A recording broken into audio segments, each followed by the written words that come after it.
Ganun pa man, alam kong hindi ako sapat dahil ama lang naman ako.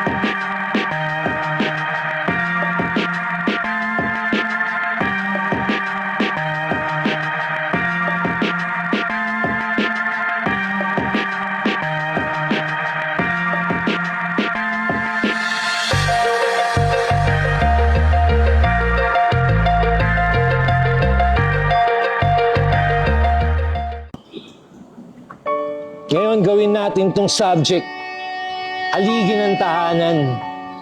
Ngunit hindi lang to object na may bakal na palaman, ngunit pusong palaban. Predikitan man ng pagsubok, mananahimik sa verbalan na labanan. Dahil ngayon singular yung ama, pero plural ang gagampanan. Umaya ako pati pato, kaya lang nanibago. Please lang pakiklaro, ba't sa iba siya nakisalo?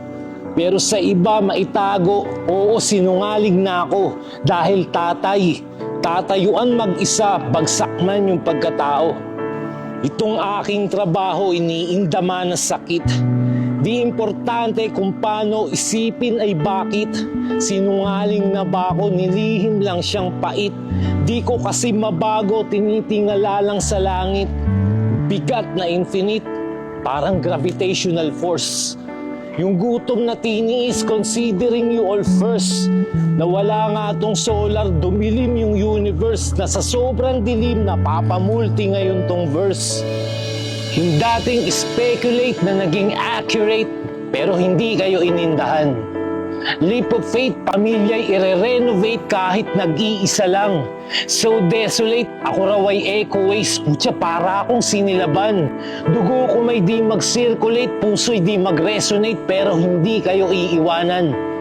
Ganun pa man, alam kong hindi ako sapat dahil ama lang naman ako.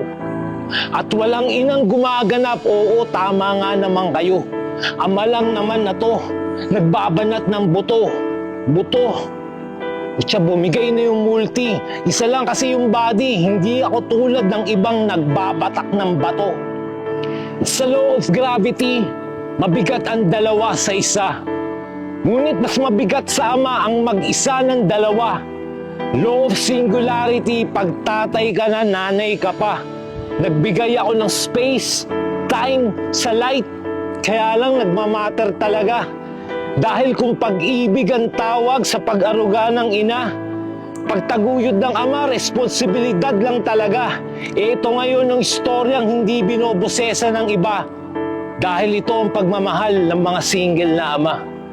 Sa bawat multi at holo, pagpupugay at saludo. Sa bawat amang dakilang bumubuhay ng solo. Time.